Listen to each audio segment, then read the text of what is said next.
Yes, guys, welcome to our class 2 of capital budgeting. अगर आपको याद होगा तो लास्ट सेशन में हमने कुछ बोला था आपको। क्या बोला था कि ये जो सेशन रहेगा ये पावर पैक सेशन रहेगा। इसमें हम लोग क्या देखेंगे, कैपिटल बजटिंग के अंदर हम लोगों ने कौन का ख्याल रखना चाहिए। हम आज की शुरुआत करेंगे सबसे पहले कैश फ्लो आफ्टर टैक्स से। ठीक है, आज का टारगेट क्या है हमारा? Cash flow after tax, accident points, replacement, then modified IRR, modified NPV, adjusted NPV. अपना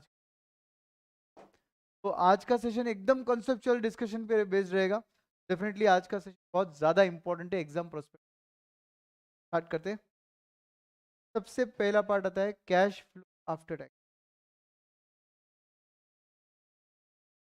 अगर ये cash flow after tax inflow है तो आप इसको तीन तरीके से निकाल सकते हो। अगर आपका सीएफएटी इनफ्लो है तो आप इसे तीन तरीके से निकाल सकते हो। सबसे पहला तरीका है, आपको दिया रहेगा रेवेन्यू, आपको दिया रहेगा एक्सपेंसेस मतलब आउटफ्लो, आप ले लो सी पार्ट में आपका डेप्रिसिएशन।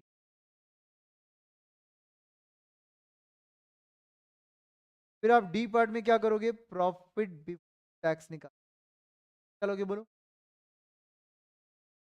बोलो। प्रॉफिट बिफोर टैक्स निकाल रहे हैं अपन।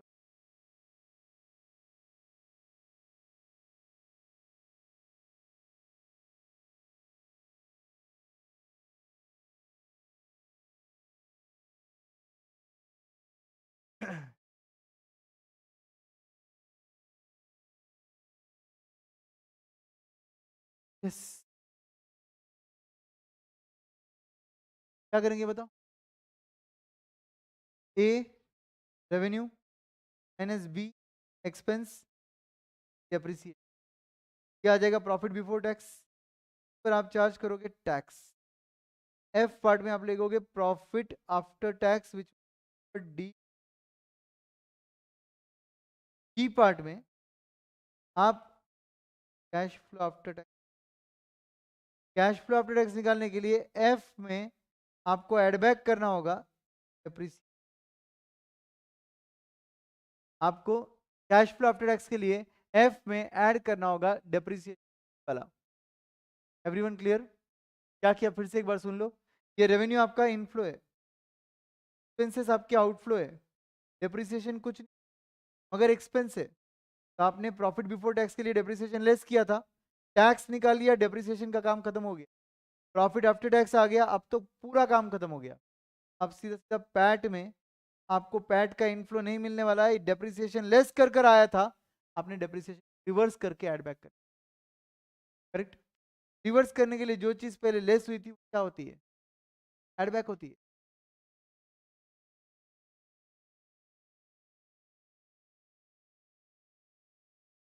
आ रहा है मैं क्या बोल रहा हूँ? अब मेथड टू पे आते हैं। दोस्त, मेथड टू जो है, मेथड टू में ये पार्ट सेम है टैक्स तक। तो पहले क्या लेंगे? रेवेन्यू वो आपका इनफ्लो है, एक्सपेंस वो आपका आउटफ्लो है, डेप्रिसिएशन कुछ नहीं है बट फिर भी लेना पड़ेगा बिकॉज वो आपका एक्सपेंस है। प्रॉफिट बिफोर टैक्स निकाल लो, टैक्स निकाल लो। आप सबको पता है टैक्स डी पर निकलता है, प्रॉफिट बिफोर टैक्स पे निकल। प्रॉफिट बिफोर टैक्स आ गया आपका। अब प्रॉफिट बिफोर टैक्स पे आपने टैक्स निकाल दिया। अब क्या बोलता हूँ ये मेथड, एफ पार्ट में डायरेक्ट सी प्रॉफिट आफ्टर टैक्स, सीधा सीधा टैक्स निकाल दिया। अब आप बोलिए ए पार्ट आपका रेवेन्यू क्या है, बी पार्ट एक्सपेंस क्या है, आउटफ्लो है, सी पार्ट कुछ नहीं है छोड़ दो, डी पार्ट कुछ नहीं है छोड़ दो, टैक्स आपका outflow. Inflow is revenue, outflow is expense and tax is also outflow. To profit after tax निकालने के बाद आप एड बैक डेप्रिसिएशन डायरेक्ट निकालो ना। प्रॉफिट आफ्टर टैक्स निकालने की क्या जरूरत है? आप सीधा सीधा टैक्स निकाल चुके हो, काम खत्म हो चुका है डेप्रिसिएशन का। अब सिर्फ इनफ्लो देखो और आउटफ्लो देखो। टू सबसे सिंपल। मेथड 3 जो है वो स्पेसिफिकली अपने को तब यूज में आता है जब अपने को डेप्रिसिएशन सेपरेट ट्रीट करना है, बाकी आइटम से।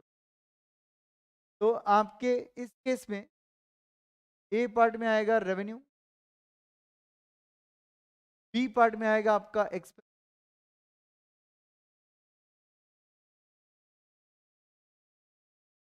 पार्ट में आएगा नेट रेवेन्यू, रेवेन्यू डेप्रिसिएशन नहीं हुआ है अभी तक। डी पार्ट में आएगा आपका टैक्स, आप टैक्स हर बार लेते थे, यहां पर ले रहे हो। एंड फिर पार्ट में लोगे रेवेन्यू,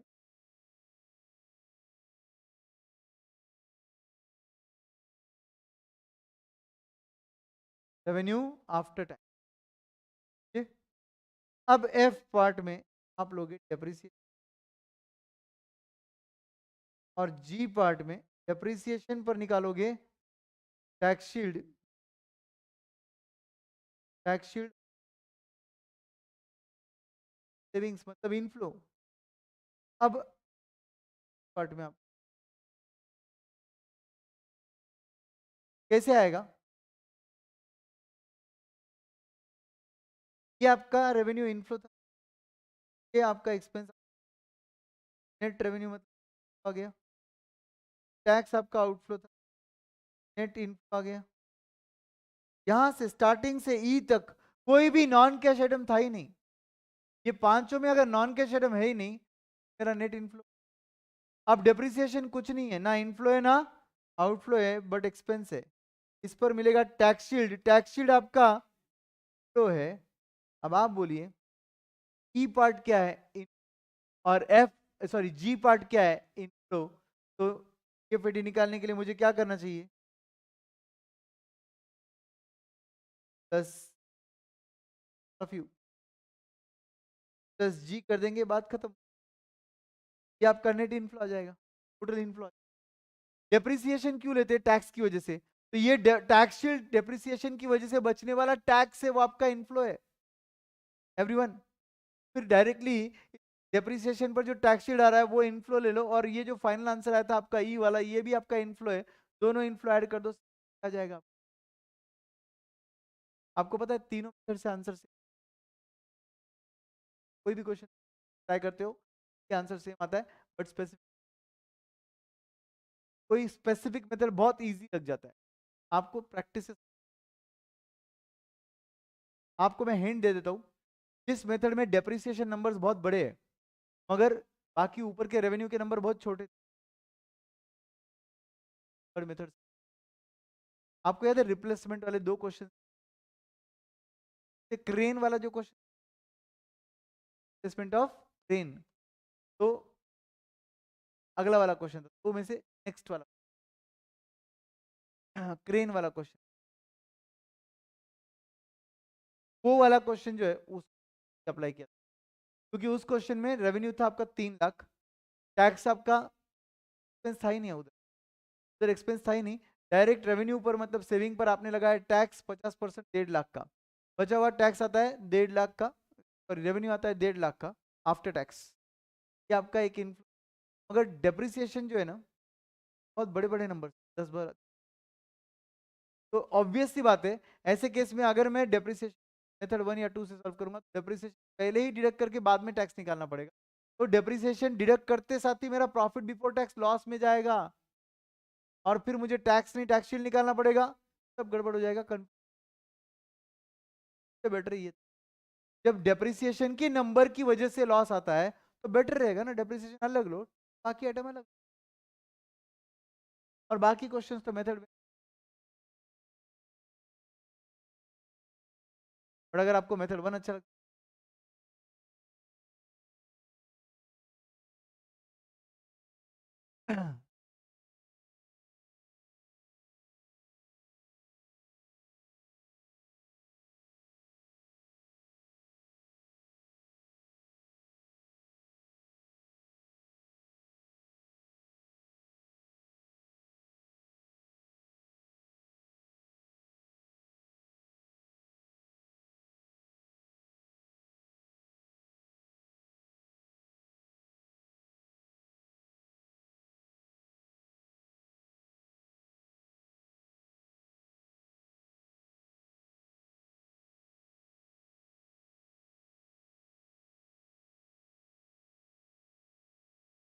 वॉइस ब्रेक हो रहा है अभी भी?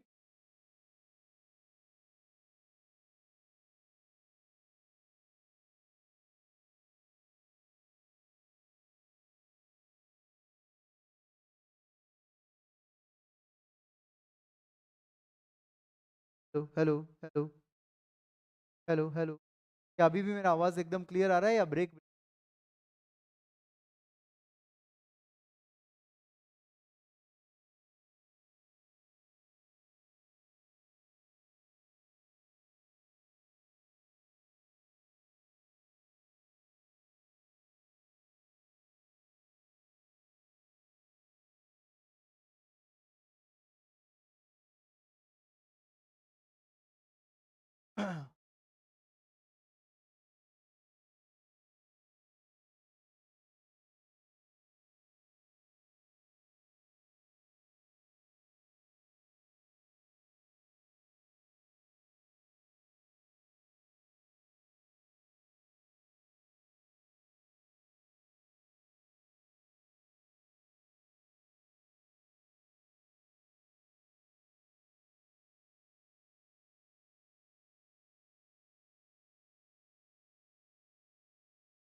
हेलो।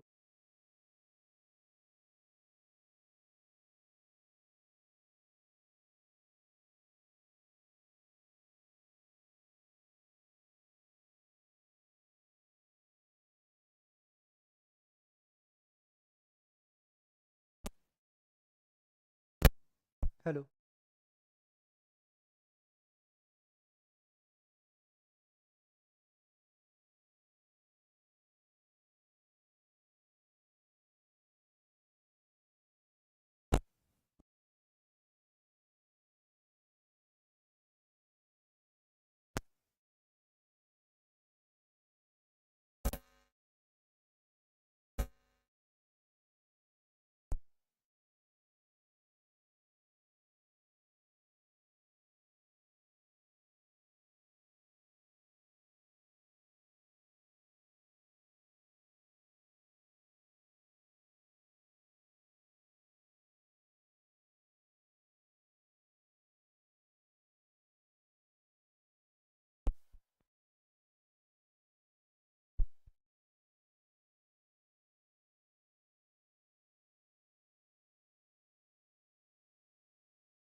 कर सकते? क्या रहा था?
Hello hello check, hello hello, हाँ अभी आ रहा है, अभी चेक कर लेना एक बार।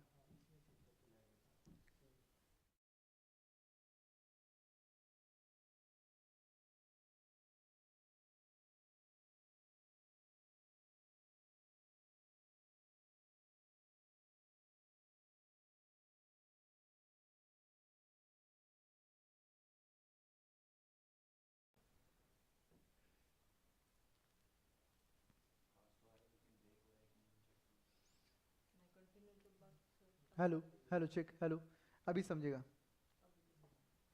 ठीक है। Hello check, hello hello hello hello. चलिए दोस्तों, आई थिंक अभी ऑडियो वीडियो सब कुछ क्लियर है। एक बार मुझे सब लोग कंफर्मेशन देंगे कि सब कुछ एकदम क्लियर है क्या। ओके, और हमने ये CFAT इनफ्लो के 3 मेथड्स देखे। अब हम आउटफ्लो के 3 मेथड्स देखेंगे। आपको पता है कुछ क्वेश्चंस ऐसे होते हैं एग्जाम में जिसमें आपको सिर्फ और सिर्फ आउटफ्लो की जानकारी दी जाती है, इनफ्लो की जानकारी दी नहीं जाती है। ऐसे केस में क्या होगा, आउटफ्लो में भी 3 मेथड्स आएंगे, मगर आपको एनपीवी नेगेटिव आएगा। अगर आप एनपीवी निकालोगे एनपीवी नेगेटिव आएगा। तो ऐसा क्या होता है एनपीवी नेगेटिव आने के बाद, तो कल तो हमने पढ़ा था कि एनपीवी नेगेटिव है तो रिजेक्ट द प्रोजेक्ट। फिर हम लेसर नेगेटिव एनपीवी क्यों सिलेक्ट करते हैं, रिजेक्ट क्यों नहीं कर देते, रिजेक्ट क्यों नहीं कर देते हम लोग? नहीं, ऐसा नहीं है। रेवेन्यू नहीं दिया इसका मतलब क्या हुआ, दो मशीन है, रेवेन्यू दिया ही नहीं है दोनों का भी। इसका मतलब दोनों में रेवेन्यू है बट नहीं दिया आपको, बिकॉज दोनों का रेवेन्यू सेम है। और अगर रेवेन्यू सेम है दोनों का तो देकर क्या करोगे, वैसे भी इरेलेवेंट रहेगा वो। फॉर एग्जांपल मशीन है, मशीन भी, दोनों का रेवेन्यू 50 लाख है, तो वो लोग नहीं दे रहे, इसका मतलब क्या हुआ, इट इज इरेलेवेंट। आप कौन सा भी मशीन सिलेक्ट करो सेम रेवेन्यू आने वाला, इसीलिए दिया नहीं है आपको। और इसीलिए आप क्या करते हो, सिर्फ एक्सपेंस के बेसिस पर, इस आउटफ्लो के बेसिस पर आपका आंसर निकालते हो। और इसलिए बोलते हो जिसमें कम आउटफ्लो है वो सिलेक्ट हो रहा है। समझे? तो याद रखना, ऐसे क्वेश्चंस में एक नोट जरूर आएगा, since revenue from both the machines are not given, it is assumed to be same. Okay, कौन से क्वेश्चंस में, जहां पे सिर्फ आउटफ्लो की जानकारी दी है। तो CFAT आउटफ्लो, CFAT आउटफ्लो,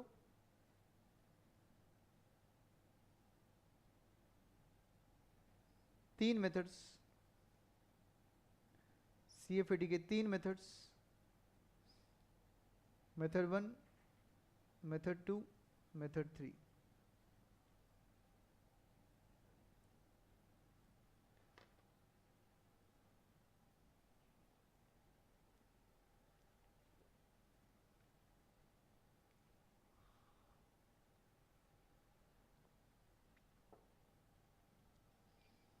अब आपको देंगे वो लोग रनिंग एक्सपेंसेस, ए पार्ट एक्सपेंसेस, बी पार्ट, वो आपको कुछ और नहीं देते हैं। क्या आप टैक्सेस लोगे, क्या आप टैक्सेस लोगे? यस, क्वेश्चन में टैक्स रेट दिया रहेगा तो टैक्स तो लेना ही पड़ेगा। अब टैक्स लेना है तो डेप्रिसिएशन को कंसीडर करना पड़ेगा। अगर डेप्रिसिएशन को कंसीडर करना पड़ेगा तो यहां पर डेप्रिसिएशन ले लेते हैं। ये आ जाएगा आपका टोटल एक्सपेंस, मतलब A प्लस बी आ जाएगा, which is debited to P&L account. A plus B is debited to P&L account आ गया। अब इस पर लेंगे हम टैक्स शील्ड, टैक्स नहीं लेते हैं, टैक्स शील्ड लेते हैं, बराबर है। टैक्स शील्ड किस पे निकलेगा, C पर। एक्सपेंस पर टैक्स शील्ड निकलता है, जो P&L में डेबिट हो रहे हैं उस पर टैक्स शील्ड निकलता है। अब FE पार्ट में पहले एक्सपेंस आफ्टर टैक्स शील्ड निकाल लो। उसको निकालने के लिए क्या करना पड़ेगा मुझे, C माइनस D करना पड़ेगा। तो F पार्ट में आप डायरेक्टली CFAT निकाल सकते हो। CFAT के लिए मैं क्या करूंगा बताओ, आपका E पार्ट जो है, क्या ये आपका आउटफ्लो है? नहीं, इसमें B एडेड है तो माइनस कर दो B part. Expense after tax shield आपका आउटफ्लो बन सकता था बट उसमें एडेड है डेप्रिसिएशन, डेप्रिसिएशन हम पे नहीं करेंगे तो आप लेस कर दो उसको। जैसे आप CFD में पहले एड बैक करते थे ना डेप्रिसिएशन, ये देखो सेम किया ना, एड बैक की जगह लेस किया है। रीजन क्या है, उधर लेस हुआ था इसलिए अपन रिवर्स करने के लिए एड बैक किए थे, इधर एडेड था तो अपन लेस कर रहे, एडेड था तो अपन रिवर्स करने के लिए लेस कर रहे हैं। Are you very clear? तो जब आपको सिर्फ एक्सपेंस दिए रहेंगे, रेवेन्यू का जानकारी नहीं दिया रहेगा, तब आप ये मेथड यूज करोगे, तब आप ये मेथड यूज करोगे। एंड नाउ मेथड 2 पे आते हैं, CFD का मेथड 2। आई थिंक यहां तक तो बिल्कुल सेम है, कॉपी कर लेता हूं मैं।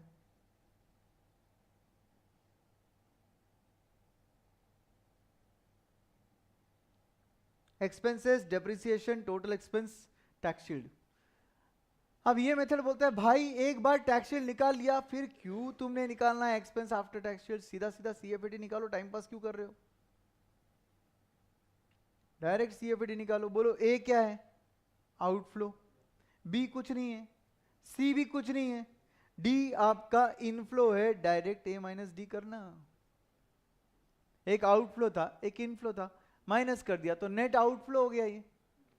ये तीनों जगह आपके कैश फ्लोज कौन से हैं? आउटफ्लो है। ये आपका आउटफ्लो था, ये कुछ नहीं था, ये भी आपका कुछ नहीं होगा क्योंकि उसमें डेप्रिसिएशन आया, मगर ये आपका इनफ्लो था। समझा कि नहीं? तो वैसे ये मेथड बोल रहा है अगर ये आपका आउटफ्लो है, ये कुछ नहीं है, ये आपका कुछ नहीं है, ये आपका इनफ्लो है, तो सीधा सीधा आउटफ्लो माइनस इनफ्लो कर कर खेल खत्म करो ना। Got it? अब मेथड 3 पर आते हैं, फिर से उन लोगों के लिए जिनका डेप्रिसिएशन का प्रॉब्लम है, डेप्रिसिएशन अलग ट्रीट करो, बाकी एक्सपेंस अलग ट्रीट करो। तो यहां पर पहले आता है एक्सपेंस, उस पर ले लो tax shield, tax shield on A, फिर आएगा expense after tax shield, that will be A minus B. Then D part में ले लो डेप्रिसिएशन, और ई पार्ट में ले लो उस पर का टैक्स शील्ड ऑन डी। अब आप ही सोचिए कि ए आपका क्या है? आउटफ्लो, बी क्या है? इनफ्लो, सी क्या है? क्या कुछ नहीं, आउटफ्लो है ना, नेट आउटफ्लो, नेट आउटफ्लो बन गया ना वो। तो फिर डी क्या है? कुछ नहीं है, और ई क्या है? इनफ्लो है। तो एफ में डायरेक्ट CFD निकाल लो, C minus E. Expense after tax shield is outflow and depreciation का टैक्स शील्ड इज इनफ्लो, तो ये आउटफ्लो में से इनफ्लो लेस कर दिया तो नेट आउटफ्लो आ गया। ये समझ में आया क्या? कोई डाउट है क्या किसी को भी? तो CFD निकालने के ये 3 मेथड्स होते हैं दोस्तों, आपको जो कंफर्टेबल है वो मेथड यूज कर सकते हैं आप, कोई प्रॉब्लम नहीं है। सर हम यहां टैक्स शील्ड को क्यों, टैक्स शील्ड को क्या कट कर दिया, डिलीट कर दिया कमेंट? समझ गया शायद समझ में आ गया क्या? तो जब आउटफ्लोज दिए रहते ये मेथड से कर सकते हो। आपको ये मेथड्स का अगर प्रैक्टिस करना है तो मेरे रेगुलर नोट्स में जो क्वेश्चन नंबर 1 है डायमेंशनल शाइलॉक वाला, वो क्वेश्चन के कैश फ्लो इससे सॉल्व कर लो, तीनों मेथड का प्रैक्टिस अच्छे से हो जाएगा और तीनों मेथड्स में आंसर सेम आते वो दिख जाएगा। इसके लिए नहीं बोल रहा मैं आपको, इसके लिए बोल रहा हूँ, इनफ्लो के लिए। डायमेंशनल और शाइलॉक में इनफ्लो दिए हुए हैं तो उसके लिए प्रैक्टिस हो जाएगा। और बाकी बहुत सारे क्वेश्चंस ऐसे हैं जहां पे मशीन का सिलेक्शन है और कैश रनिंग एक्सपेंसेस ही दिया हुआ है, बाकी कुछ नहीं दिया हुआ है, और टैक्स का रेट दिया हुआ है। उन सब मेथड के लिए आप ये तीनों मेथड से सॉल्व कर सकते हो। ये क्वेश्चंस के लिए, उन सभी क्वेश्चंस के लिए आप ये तीनों मेथड से ट्राई कर लो, आपको ऑटोमेटिकली आंसर आ जाएगा। जनरली ऐसे क्वेश्चंस में हम जो नोट लिख रहे हैं वो लिखा के दे रहा हूं मैं, note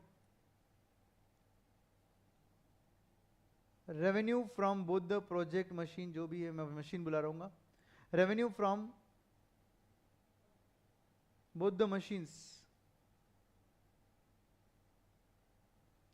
is not given, hence we assume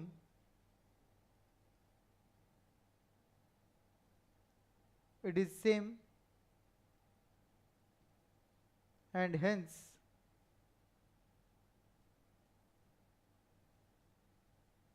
irrelevant for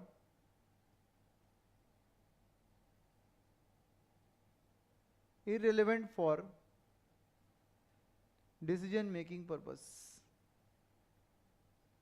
Irrelevant for decision making purpose. Revenue from both the machines is not given, hence we assume it is same and hence irrelevant for decision making, and इसी वजह से हम laser negative NPV को select करते हैं. इसका मतलब अगर इनफ्लोज दिए रहते थे, अगर बाकी आइटम्स इनफ्लो के दिए रहते थे, तो हम लोग फिर एनपीवी नेगेटिव आने के बाद रिजेक्ट कर देते. लेसर नेगेटिव को सिलेक्ट नहीं करते, रिजेक्ट कर देते. बट अगर रेवेन्यू नहीं दिए रहेंगे, सेल वगैरह के फिगर्स नहीं दिए रहेंगे, तो ये नोट लिखकर अपन आगे लेसर नेगेटिव को सिलेक्ट करते हैं. देन दोस्तों अब थोड़ा आगे बढ़ते हैं. एक कंसेप्ट है एनपीवी मेथड में, लाइफ इज अनइवन अगर रहेगा फॉर बोथ द प्रोजेक्ट्स और मशीन, तो क्या करते हैं हम लोग? EAV निकालते हैं दोस्तों. याद आया क्या EAV? What is the long form?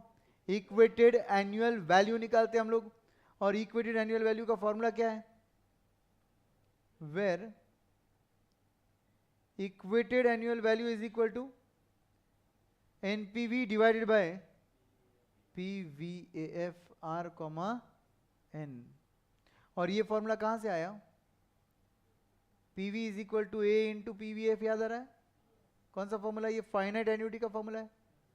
Therefore can you make it A is equal to PV upon PVAF. What was A? Annuity. तो ये भी तो इक्वेटेड एनुअल वैल्यू मतलब एन्युटी तो हुआ. और व्हाट वाज प्रेजेंट वैल्यू? आज का वैल्यू. तो एनपीवी कब का वैल्यू है? आज का ही तो वैल्यू है. And divide by PVF. तो यहां पर भी तो PVF ही ले रहे हैं हम लोग.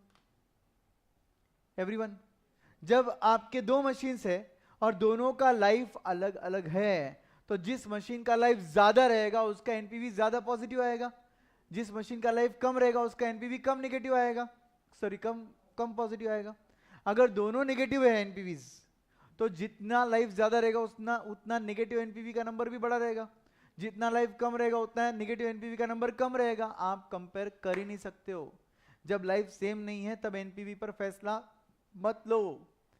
फिर किस पर फैसला लेंगे? EAV. उधर नोट लिखेंगे आप. उधर मतलब आंसर में क्या नोट लिखोगे?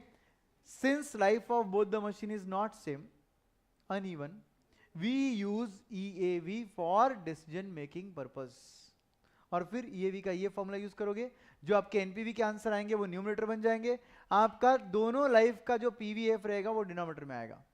सपोज एक का लाइफ 5 साल है तो 10% डिस्काउंटिंग फैक्टर है, तो एक जगह PVF आएगा 10% 5 साल का, 1 से 5 साल, और दूसरी जगह लाइफ 8 इयर्स रहेगा तो 10% 8 इयर्स का PVF दूसरी जगह आएगा. तो ऑब्वियसली दोनों का EAV अलग अलग आएगा. अब आप फैसला ले लो कौन सा प्रोजेक्ट लेना चाहिए. अगर पॉजिटिव एनपीवीज रहेंगे तो उसको सिलेक्ट करो जिसका EAV ज्यादा है, हायर. और अगर नेगेटिव एनपीवीज है तो उसको सिलेक्ट करो जिसका EAV कम नेगेटिव है. समझ गए? तो ये कब यूज होता है EAV का कंसेप्ट बोलिए? जब लाइफ दो मशीन्स का या दो प्रोजेक्ट का सेम नहीं होता है तब. अब बात करते मॉडिफाइड IRR, बट उसके पहले बात करना पड़ेगा आपको मल्टीपल IRR के बारे में. एक जो ओरिजिनल आपका IRR है उसको बोलते हैं ट्रेडिशनल IRR. क्या बोलते हैं? ट्रेडिशनल IRR में एक प्रॉब्लम है. एक प्रोजेक्ट में कभी कभी ऐसा हो सकता है कि दो IRR आ रहे हैं. एक प्रोजेक्ट में 2 IRR आ रहे हैं. I will diagrammatically tell you.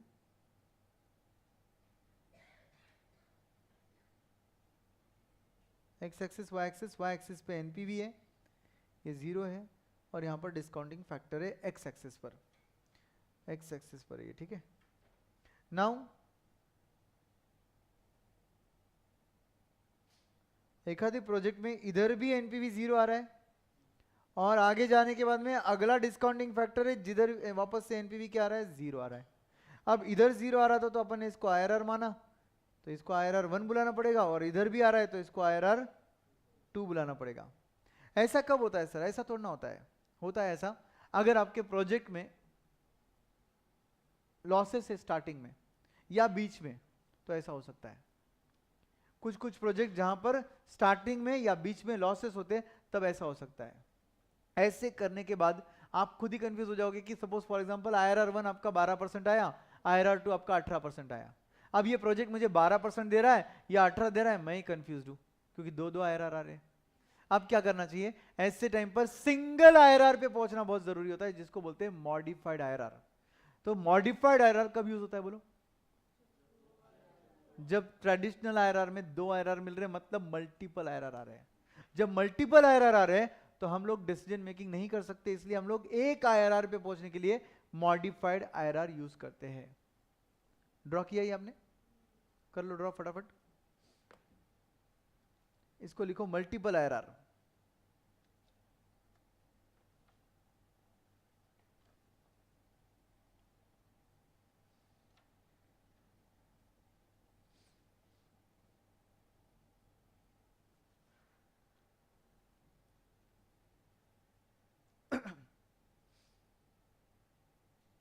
IRR1 IRR2 कब पॉसिबल है ऐसे IRRs मिलना? कहीं पर भी बीच में या स्टार्टिंग में लॉसेस आते हैं तो डेफिनेटली ऐसा पॉसिबल होता है। ठीक है, अब ऐसे केस में मॉडिफाइड IRR निकालते हैं। We compute modified IRR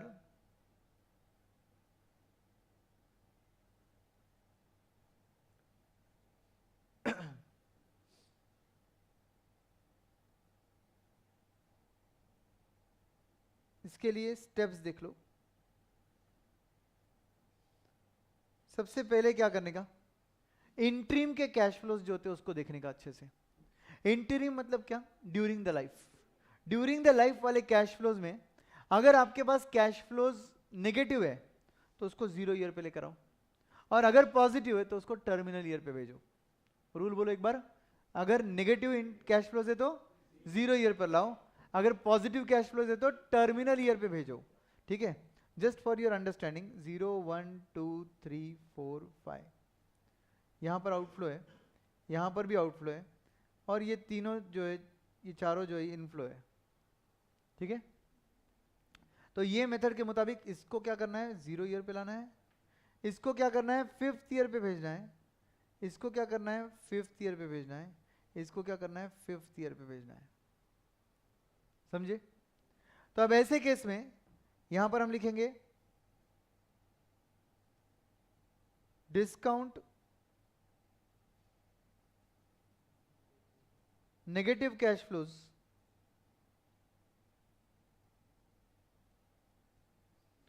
to year 0, मतलब प्रेजेंट वैल्यू। एक काम करो, आगे लिखो using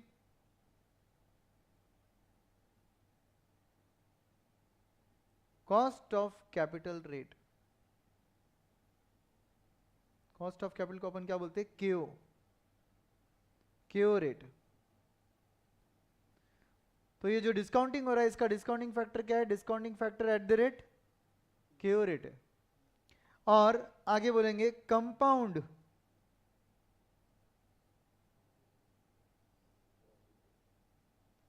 positive cash flows to terminal year, मतलब end value, end year, terminal year. अपने एग्जाम्पल में बोलो ईयर 5।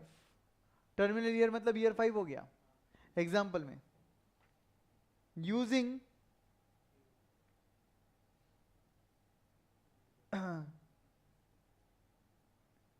री इन्वेस्टमेंट रेट।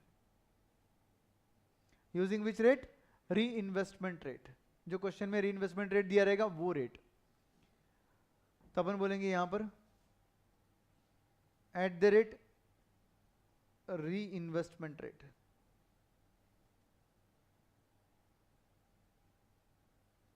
कंपाउंडिंग जो हो रहा है किससे हो रहा है? Eight the rate reinvestment rate. मुझे एक बात बोलो, चौथे साल का फिगर 5वें साल में भेजना है, कितने साल कंपाउंडिंग करूं? 1 साल। तीसरे साल का 5वें साल में भेजना होगा तो 2 साल, दूसरे का 5वें भेजना होगा तो 3 साल। कंपाउंडिंग के लिए फॉर्मूला कौन सा यूज होता है याद है क्या? Future value is equal to present value into 1 plus r raise to n. कौन सा फॉर्मूला यूज हुआ ये याद है आपको? टाइम वैल्यू ऑफ मनी में मैंने ये एक ही फॉर्मूला सिखाया था कंपाउंडिंग का, और मैंने बोला था कि ये यूज होगा मॉडिफाइड आईआरआर में। तो future value is equal to present value into 1 plus r raise to n. ये आर कौन सा रेट रहेगा? री इन्वेस्टमेंट रेट रहेगा। ये आर रेट होगा री इन्वेस्टमेंट रेट। अब आप बोलिए आपके पास अब कितने कैश फ्लो बचे? 2। कौन से 2? Year 0 and year 5। 2 ही कैश फ्लो बचे। तो स्टेप 3 में लिखो, now we are left with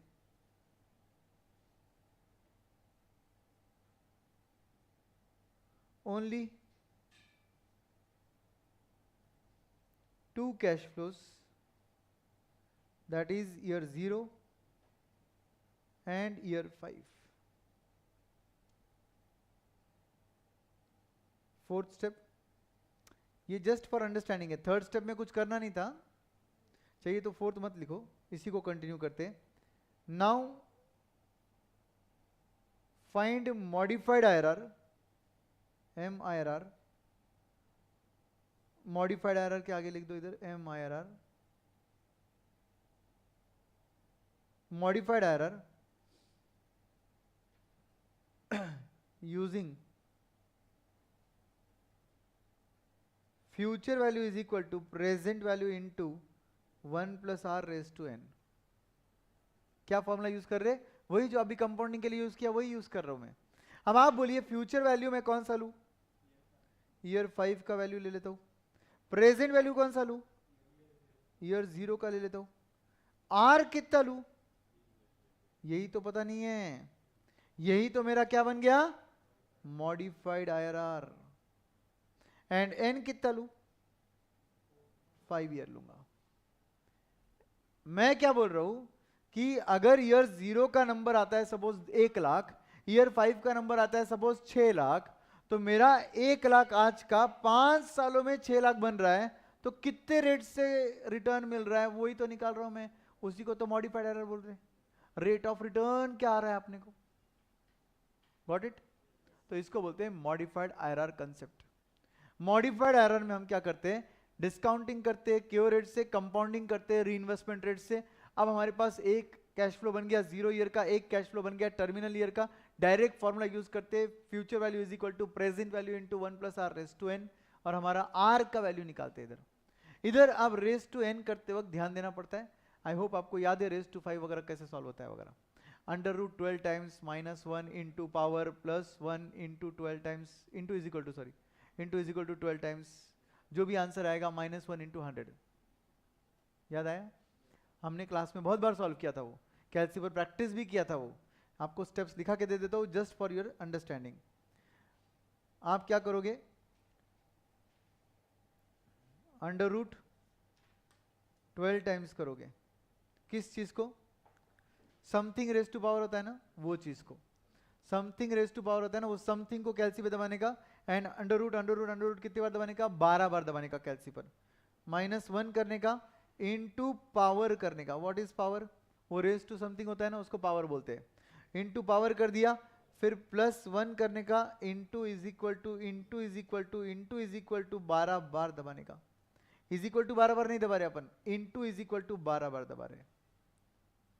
अब जो भी आंसर आएगा -1 करके इनटू 100 कर दो, डायरेक्ट आंसर आर का आ जाएगा। डायरेक्ट आंसर आर का आ जाएगा। This is mathematical shortcut technique.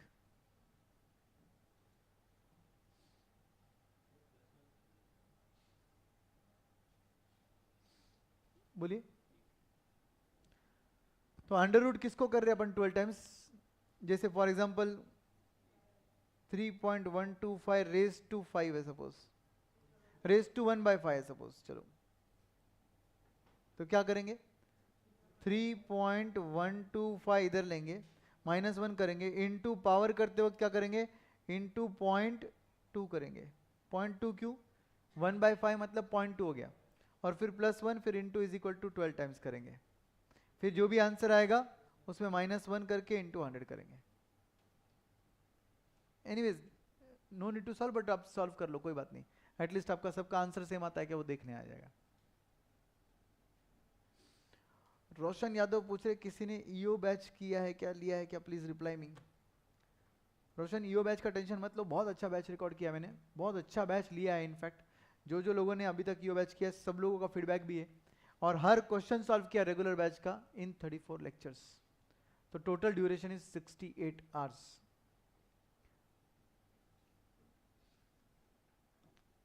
बोलिए आंसर क्या है? 25.6। 25.6 सबके कैसे पर आया? नहीं आया?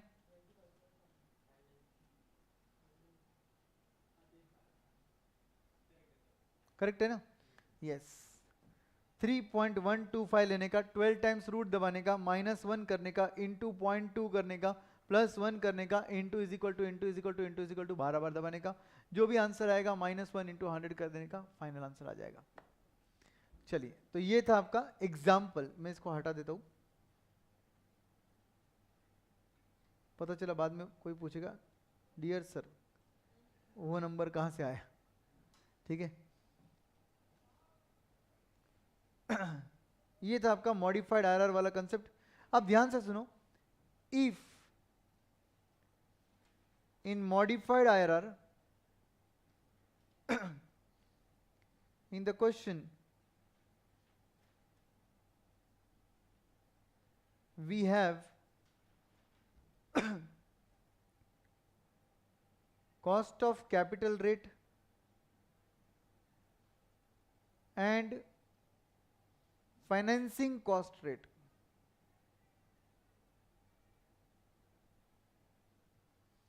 अब एक शब्द आ गया यहां पर, कौन सा शब्द आ गया? Financing cost rate. तो वो प्रोजेक्ट स्पेसिफिक फाइनेंसिंग रेट बता रहा है आपको। तो अब ऐसे केस में कॉस्ट ऑफ कैपिटल सेकेंडरी बन जाता है, प्राइमरी बन जाता है आपका फाइनेंसिंग कॉस्ट रेट। उस केस में डिस्काउंटिंग के लिए यूज होगा फाइनेंसिंग कॉस्ट रेट, और कंपाउंडिंग के लिए यूज होगा कॉस्ट ऑफ कैपिटल रेट। तो नीचे आगे लिखेंगे then we use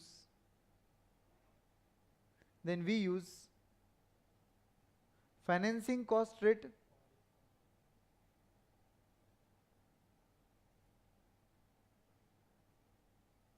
for discounting,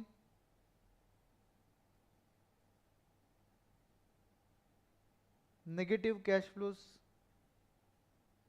to year 0, and cost of capital rate। उस क्वेश्चन में फिर रीइन्वेस्टमेंट रेट नहीं देते वो लोग, cost of capital rate for compounding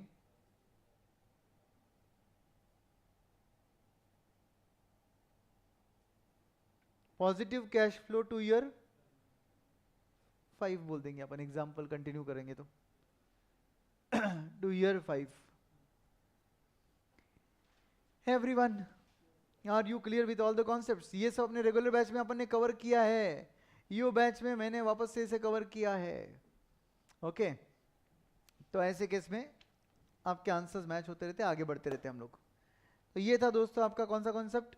modified IRR. Completely सब चीजें मैंने बता दी मॉडिफाइड आईआरआर के बारे में आपको।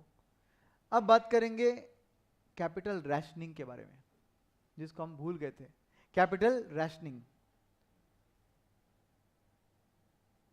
What is capital rationing guys? आप भी भूल गए शायद, रिप्लाई नहीं दे रहे हो। कैपिटल रैशनिंग का मतलब होता है capital budgeting under resource constraint. जब आपके पास एक लिमिटेड अमाउंट ऑफ मनी है और आपके पास सीरीज ऑफ प्रोजेक्ट्स अवेलेबल है मार्केट में, इस पैसों को आप कहां कहां इन्वेस्ट कर सकते हो, तो आप कौन से प्रोजेक्ट को सिलेक्ट करोगे, रैंकिंग कैसे करोगे प्रोजेक्ट्स की, उसको बोलते हैं कैपिटल रैशनिंग कंसेप्ट। तो यहां पर हम लिखेंगे कैपिटल बजटिंग अंडर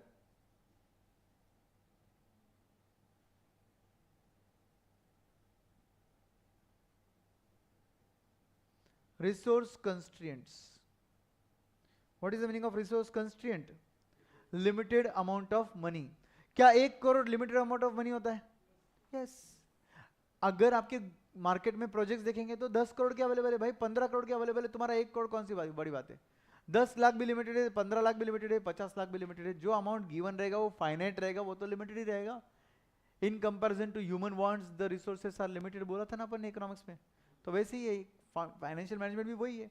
तो अगर आपके पास लिमिटेड सम ऑफ मनी है तो आप क्या करोगे, आप देखोगे सबसे पहले प्रोजेक्ट जो है आपके पास क्वेश्चन में वो कौन से टाइप का है। वो प्रोजेक्ट आपका इनडिविजिबल है, इंडिविजिबल प्रोजेक्ट है, या वो डिविजिबल प्रोजेक्ट है। What is the meaning of indivisible project? ऐसा प्रोजेक्ट जिसके अंदर पूरा पैसा इन्वेस्ट करना पड़ता है, नहीं तो छोड़ देना पड़ता है, उसको बोलते हैं इंडिविजिबल। और डिविजिबल क्या होता है? जिसमें आप पार्शियल इन्वेस्टमेंट भी कर सकते हैं। तो यहां पर हम लिखेंगे ओनली फुल इन्वेस्टमेंट अलाउड।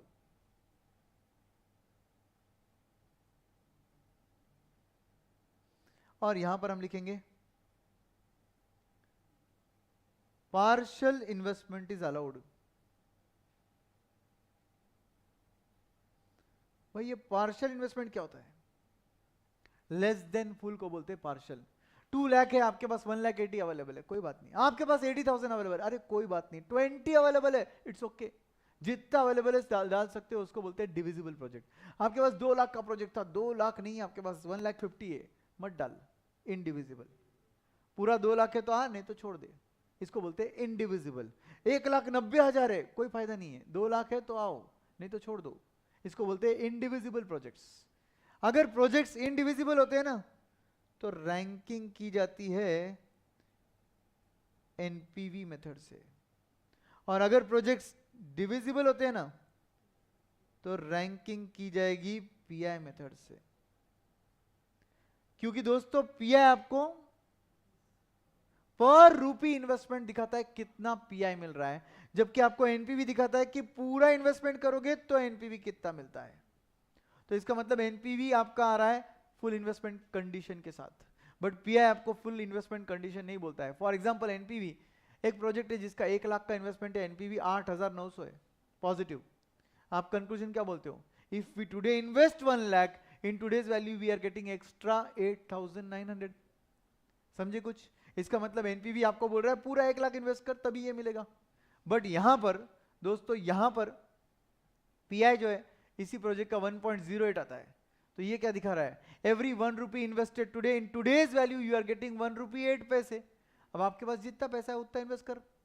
तो ये पार्शियल इन्वेस्टमेंट अलाउ कर रहा है पीआई। कंक्लूजन से समझता है आपको। तो इसलिए जब जब डिविजिबल प्रोजेक्ट होते हैं we use the ranking PI, whenever there is indivisible project we use the ranking NPV। समझ गए? अब इसमें कभी कभी ये लोग क्या करते हैं, आपको सीरीज ऑफ प्रोजेक्ट देते हैं, उसके एनुअल कैश फ्लोज वगैरह आफ्टर टैक्स वगैरह देते हैं, लाइफ अलग अलग अलग अलग रहती है, और आपको बोलते हैं कि भाई ये हमारे पास इन्वेस्टमेंट करने के लिए 5-10 लाख रुपए अवेलेबल है, आप बताइए कि हम कैसे इन्वेस्टमेंट करें। अगर हमारे पास बहुत सारे प्रोजेक्ट्स अवेलेबल रहेंगे तो आप बताएंगे feasible combination of project, feasible combination of project. पहले तो ये पार्ट समझ गए अच्छे से। अच्छा, ये पार्ट में एनपीवी का रैंकिंग आ गया। सपोज फॉर एग्जांपल क्वेश्चन आता है इंडिविजिबल पे। इंडिविजिबल के आपके पास 4-5 प्रोजेक्ट दिए, आपके पास एक 10 लाख का अमाउंट दिया है और बोला है कि इन 5 में से कौन सा सिलेक्ट करना चाहिए। तो आप सीधा सीधा हर एक का एनपीवी देखोगे, और जिसका एनपीवी ज्यादा रहेगा उसको रैंक 1 दोगे, जिसका एनपीवी कम रहेगा उसको रैंक 2, फिर अगला थर्ड वाला रैंक 3, ऐसे करते करते रैंक 5। नेगेटिव एनपीवी रहेगा तो रैंक मत देना। समझ गए? एक बार रैंकिंग आ गया तो एक सेंटेंस लिखना वहां पर, invest in the select the project as per the ranks. क्या बोलोगे आप? Select the projects as per the ranks till the funds are exhausted. Till the funds are exhausted मतलब पैसा खत्म होने तक हम उस प्रोजेक्ट्स को रैंक के मुताबिक सिलेक्ट करते रहेंगे। Okay, select the projects as per the ranks till the funds are exhausted, ये वर्ड यूज करेंगे। और उसके बाद हम डायरेक्टली रैंक 1 को सिलेक्ट करेंगे, उसमें इन्वेस्टमेंट करेंगे, फिर देखेंगे इन्वेस्टमेंट कितना है, फिर देखेंगे क्यूमुलेटिव इन्वेस्टमेंट कितना हुआ। मैं आपको फॉर्मेट बताता हूं उसका। रैंक,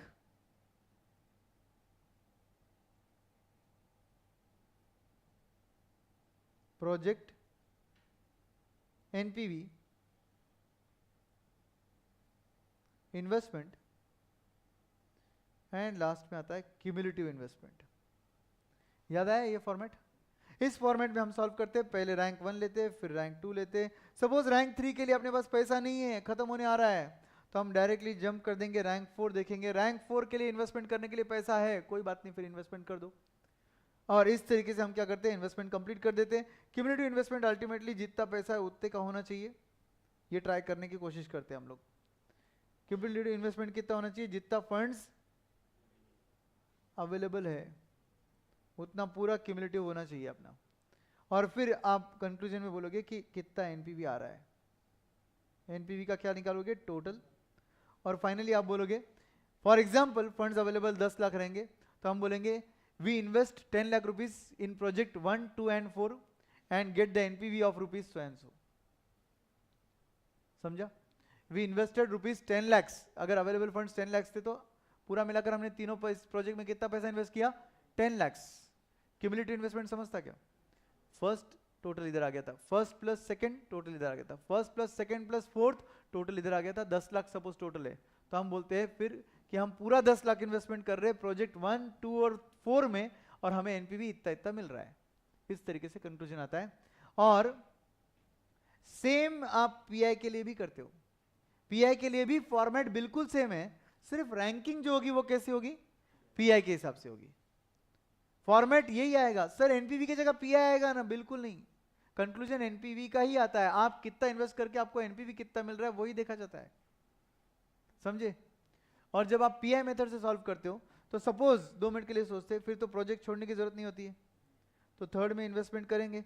बट थर्ड में इन्वेस्टमेंट सपोज रिक्वायर्ड था 5 लाख, अपने पास है 2.5 लाख, ठीक है? तो उसका टोटल एनपीवी था सपोज 1 लाख, अपन लेंगे कितना, 50,000 पार्शियल एनपीवी लेंगे अपन। क्यों सर? क्योंकि जितना इन्वेस्टमेंट करोगे उसके हिसाब से एनपीवी आएगा फिर, समझे? तो फिर ऐसा ध्यान में रखना पड़ता है। और इसको निकालने का तरीका क्या सर, एनपीवी कैसे निकलता है उस केस में? ये तो आप हाफ हाफ कर दिए, बराबर इजी हो गया। आप सीधा सीधा पीआई को देखने का, सपोज उसका पीआई रहेगा, एग्जांपल कैलसी लो 1.38, सपोज थर्ड प्रोजेक्ट का पीआई है 1.38 एग्जांपल, तो कैलसी पे लेने का 1.38 माइनस करने का 1.38 एवरी 1 रुपी के लिए मिल रहा है, इनटू 2,50,000 कर दो। एग्जांपल था ये, ऑफकोर्स ये मैच नहीं होगा। तो इस तरीके से आपको आंसर आएगा। आपका पार्शियल एनपीवी निकालने का तरीका ये। कौन सा फॉर्मूला यूज किया मैंने पार्शियल एनपीवी के लिए? पार्शियल एनपीवी निकालने के लिए फॉर्मूला मैं यूज कर रहा हूं पीआई -1 इंटू पार्शियल इन्वेस्टमेंट जितना भी अपन ने किया है। Are you understanding? I am trying to cover up as if we are solving practically each and every question.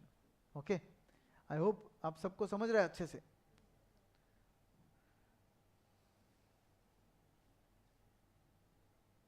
ये रब कर देता हूं मैं।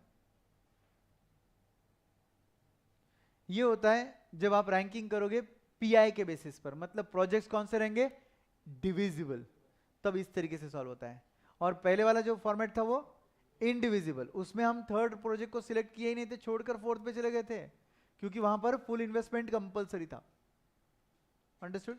जब आप थर्ड को छोड़कर फोर्थ पर जाते हो ना, भूलना मत, याद से एक नोट लिखना, project 3 with investment amount of so and so is not selected because available funds are so and so. समझे? For example, project 3 with initial investment of 5 lakh is not selected because the available funds are 2,50,000. कहाँ लिखोगे ये note? Indivisible में। Divisible में कोई note नहीं आएगा, क्योंकि आप डिविजिबल में उस थर्ड को छोड़ ही नहीं रहे हो, उसमें पार्शियल इन्वेस्टमेंट कर रहे हो, आप क्यों चिंता कर रहे हो फिर? समझ गए? अब मैं आता हूं फिजिबल कॉम्बिनेशन वाले क्वेश्चन पर।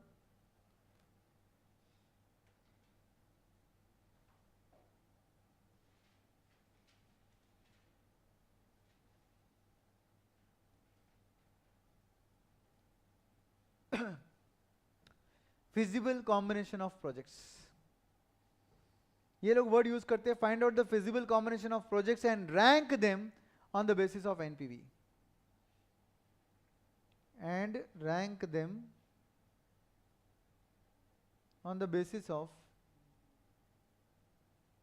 एनपीवी। अब ऐसे केस में ये लोग अपने को क्या करते हैं, एक सर्टेन इन्वेस्टमेंट अमाउंट देते हैं और अपने को अलग अलग अलग अलग प्रोजेक्ट्स देते हैं और आपको बोलते हैं कि बताओ कौन से प्रोजेक्ट्स के कॉम्बिनेशन को आप सिलेक्ट करोगे। फॉर एग्जाम्पल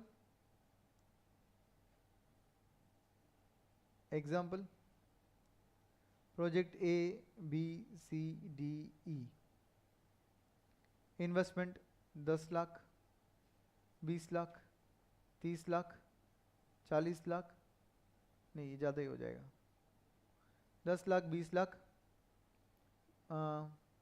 12 लाख, फिर ले लेंगे 15 लाख, फिर ले लेंगे 8 लाख, एग्जाम्पल। ठीक है, ये आपके इन्वेस्टमेंट्स हो गए और इसके साथ साथ आपको वो क्या कर लेते,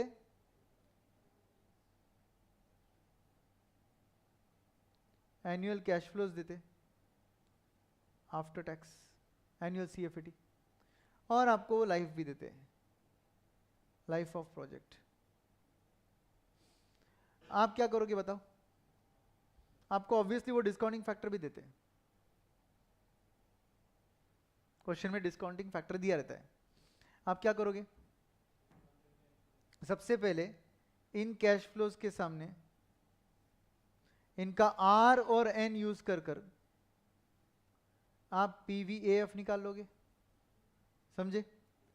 PVAF निकाल लिया सब जगह, सब जगह का PVAF निकालने के बाद आप उसे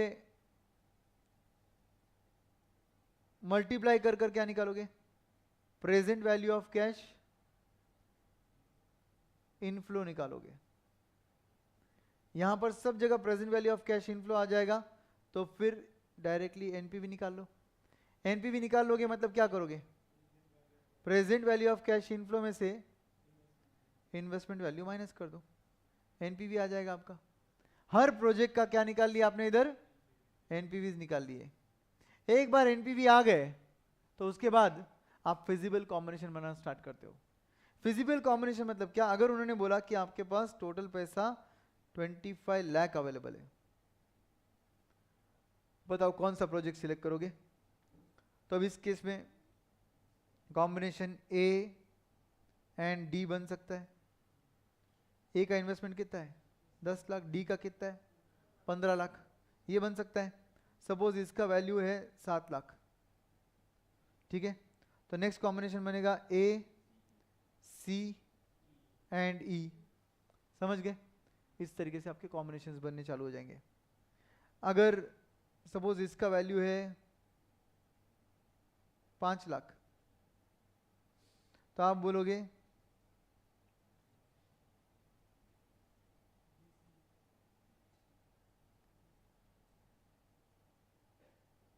और क्या कॉम्बिनेशन बन सकता है, 5 लाख नहीं रखना पड़ेगा इसका। सपोज इसका वैल्यू है, टोटल इन्वेस्टमेंट 25 का करना है ना, 25 माइनस 8 17 लाख रखेंगे, सपोज 17 लाख। तो बी एंड ई, ये भी एक कॉम्बिनेशन बन सकता है। ऐसे आप अलग अलग कॉम्बिनेशन बनाते हो और हर कॉम्बिनेशन का आप क्या करते हो, एनपीवी ऐड करते हो, समझे कि नहीं। हर कॉम्बिनेशन का आप क्या करते हो, इधर इन्वेस्टमेंट लिखते हो और इधर एनपीवी निकालते हो और फिर रैंक करते हो, समझे कि नहीं। जैसे कि इधर अमाउंट हो गया 25 लाख, इधर अमाउंट हो गया 25 लाख, इधर अमाउंट हो गया 25 लाख। एक आधी बार शायद अमाउंट 25 लाख ना हो, 22 लाख हो, इट्स ओके। 22 लाख भी हुआ तो अपने को क्या प्रॉब्लम है, अपना एनपीवी हायर चाहिए। अब यहाँ पर एक एनपीवी आएगा, यहाँ पर एक आएगा, यहाँ पर एक आएगा। सपोज इसका एनपीवी भारी है, ये रैंक 1 बन जाएगा, इसका एनपीवी सेकंड भारी है, ये रैंक 2, और इसका एनपीवी रैंक 3 आ जाएगा। यही आपका फाइनल आंसर है, feasible combinations and rank as per NPV. समझा कैसे निकाला, एनी डाउट्स। तो आपको क्वेश्चन में जानकारी किधर तक दी रहती है, आपको क्वेश्चन में जानकारी किधर तक दी रहती है, इधर तक दिख रहा है क्या, यहां तक की जानकारी आपको क्वेश्चन में रहती है। इसके बाद फिर आप क्या करते हो, present value of cash inflow निकालते हो by obviously taking PVF factor, और फिर लाइफ के हिसाब से ऑफकोर्स पीवीएफ फैक्टर निकालते हो। पीवीएफ फैक्टर को सीएफटी के साथ मल्टीप्लाई कर कर आपका प्रेजेंट वैल्यू आता है। प्रेजेंट वैल्यू को इन्वेस्टमेंट में से माइनस करके आपका एनपीवी आता है। एनपीवी आने के बाद आप क्या करते हो, फिजिबल कॉम्बिनेशंस बनाते हो और फिर अकॉर्डिंगली जो कॉम्बिनेशन का सबसे ज्यादा एनपीवी का टोटल आ रहा है उसको रैंक 1 दोगे, जिसका सेकंड हाईएस्ट आया उसको रैंक 3, रैंक 2, उसके बाद रैंक 3, उसके बाद रैंक 4, और वो आपका फाइनल आंसर है, उसके बाद कुछ करना नहीं आपको। समझे? इसको क्या बोलते हैं? फिजिबल कॉम्बिनेशन वाला प्रोजेक्ट, फिजिबल कॉम्बिनेशन वाला projects and state calculate the NPV, जैसे मैंने यहाँ पे वर्डिंग लिखा है, rank them on the basis of NPV. Question exactly same आता है, feasible combination of projects and rank them on the basis of NPV. तो ये था दोस्तों आपका पूरा concept of capital rationing.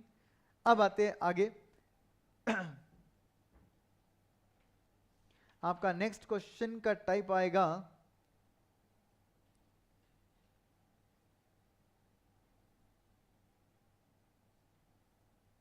Modified NPV.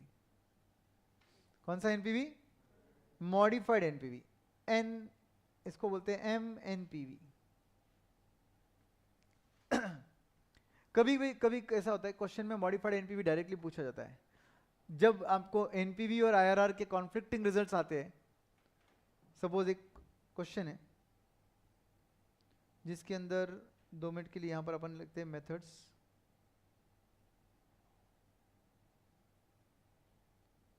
Project 1, project 2, method है NPV, method है आईआरआर। एनपीवी है इसका 70,000, इसका एनपीवी है 60,000, बट इसका आईआरआर है 20% और इसका आईआरआर है 30%। आप बोलो एनपीवी के बेसिस पर कौन सा प्रोजेक्ट सिलेक्ट होगा, प्रोजेक्ट 1 या प्रोजेक्ट 2? प्रोजेक्ट 1। बट आईआरआर के बेसिस पर प्रोजेक्ट 2। कॉन्फ्लिक्टिंग रिजल्ट आ गए, तो एक काम कर लो, मॉडिफाइड आईआरआर निकाल लो एंड मॉडिफाइड एनपीवी निकाल लो। अब दोनों का कंक्लूजन एक ही आएगा, दोनों का कंक्लूजन एक ही आएगा। मॉडिफाइड आईआरआर कैसे निकालते हैं ये तो आपको पता ही है। प्रोजेक्ट 1 और प्रोजेक्ट 2 के डिटेल्स देख लो, जो भी इंटरिम के कैश फ्लोज है उसको टर्मिनल पे भेजो, जो भी नेगेटिव कैश फ्लोज है उसको 0 ईयर पे लाओ, और आपके पास फॉर्मूला बन जाएगा future value is equal to present value into 1 plus r raise to n. इसमें आर की वैल्यू ढूंढो, खेल खत्म। याद आया? बट मॉडिफाइड एनपीवी कैसे निकालते हैं? सेम मेथड है दोस्तों, सेम मेथड है। इंटरिम के कैश फ्लोज को फ्यूचर में भेजो टर्मिनल पर, नेगेटिव कैश फ्लोज को 0 ईयर में भेजो, ठीक है। अब आपके पास 2 कैश फ्लोज बचे, एक 0 ईयर का और एक टर्मिनल ईयर का। आपको टर्मिनल ईयर के कैश फ्लोज को क्या करना है, 0 ईयर पे लाना है using Q rate, using Q rate. अब माइनस करना है उसको। What is NPV? Present value of cash inflow minus present value of cash outflow. तो आपने फ्यूचर वैल्यू जो 5th ईयर का था उसको 0 ईयर पे लाया, by default present value of cash inflow आ गया, वो माइनस इन्वेस्टमेंट कर दिया तो वो आ गया मॉडिफाइड एनपीवी। तो मॉडिफाइड एनपीवी के स्टेप्स क्या रहेंगे, तो यहां पर हम लिखेंगे steps for modified NPV. Number 1,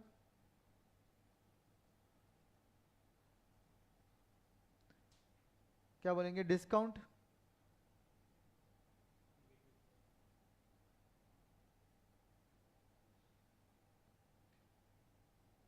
negative cash flows to year 0,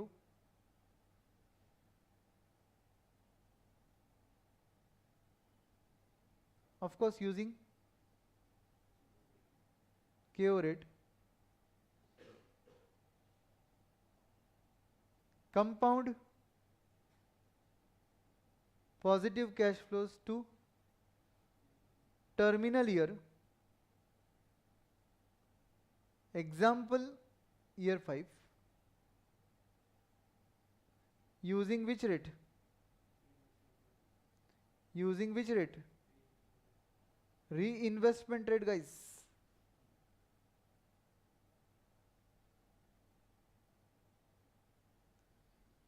using reinvestment rate. आपने क्या कर दिया, उसको टर्मिनल वैल्यू पर भेज दिया। आप क्या करोगे बताओ, discount terminal year cash flow to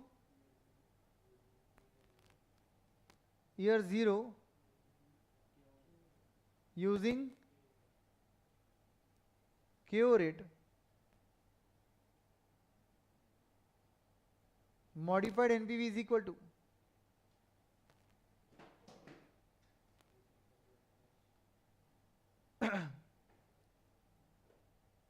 present value of cash inflow into bracket कहां मिला हुआ अपने को स्टेप 3 में माइनस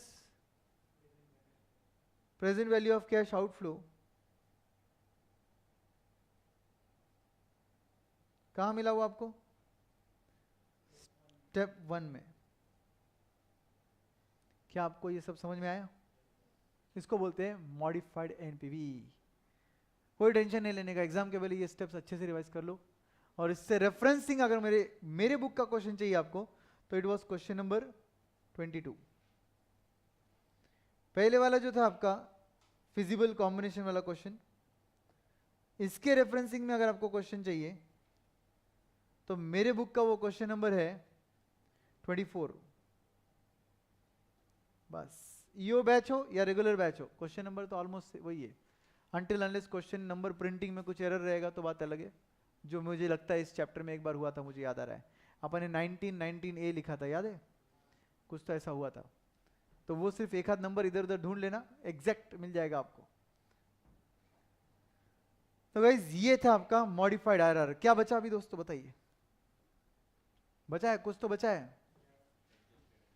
एडजस्टेड एनपीवी बचा है दोस्तों। एडजस्टेड एनपीवी याद है तुमको? एडजस्टेड एनपीवी क्या करते हैं एडजस्टेड एनपीवी में?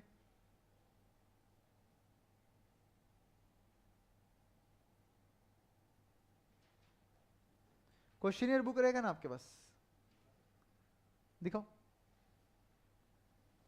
एडजस्टेड एनपीवी वाला क्वेश्चन क्वेश्चनियर बुक में ही था।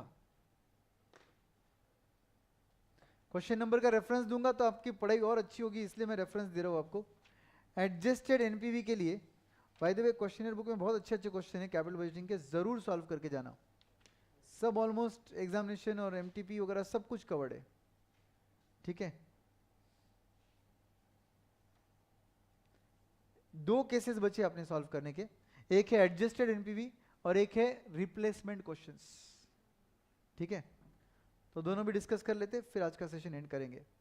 एडजस्टेड एनपीवी के केस में क्या होता है दोस्तों, आपको सबसे पहले इज इक्वल टू बोल देता हूं मैं डायरेक्टली।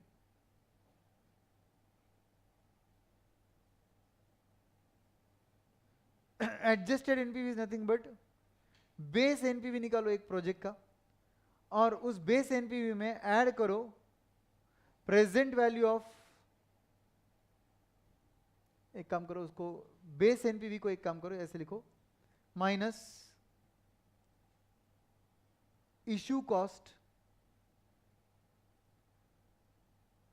और फिर ऐड करो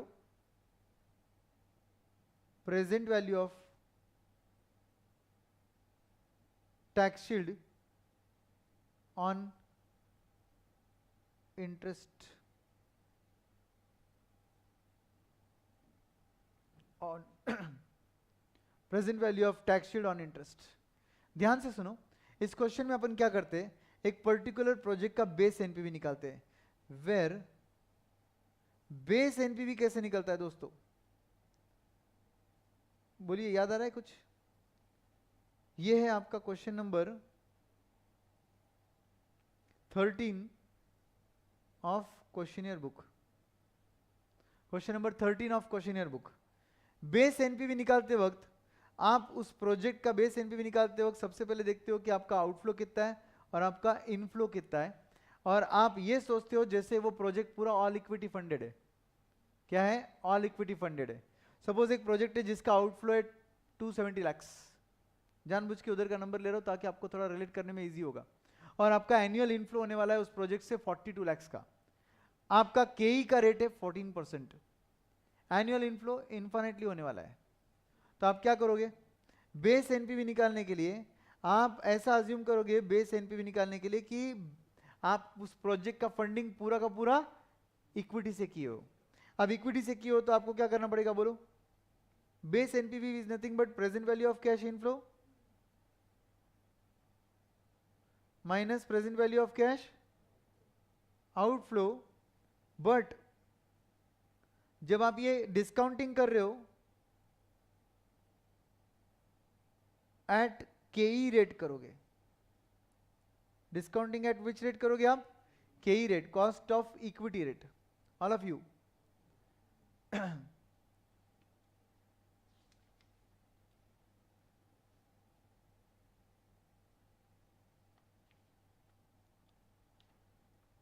इसको क्या वर्ड यूज करते वो लोग? The discount rate which applies to such investment decision is 14%, ऐसा बोले तो ये केई रेट बोल दो या फिर ऑब्लिक गिवन रेट बोल दो। इसको क्या बोल देंगे आप? Given rate. जो भी डिस्काउंटिंग का गिवन रेट रहता है ना, वो रेट अप्लाई करना है आपको और उससे आपको आंसर निकालना है। ध्यान से सुनो, अभी जैसे मैंने बताया वैसे present value of cash inflow में कैसे निकालूंगा? A/R से निकालूंगा। अब मेरा एनुअल इनफ्लो कितना है? 42 लाख से। इस प्रोजेक्ट का एनुअल इनफ्लो कितना है? 42 लाख से। और मेरा डिस्काउंटिंग रेट कितना गिवन था? 14% गिवन था। तो मेरा present value of cash inflow कितना आएगा? 300 लैक्स। 300 लैक्स आ रहा है। और इस 300 लैक्स में से हम क्या माइनस करेंगे? Present value of cash outflow 270 lakhs दिया हुआ है, तो 270 लैक्स माइनस कर दो, तो ऑब्वियसली आपका बेस एनपीवी कितना आ गया?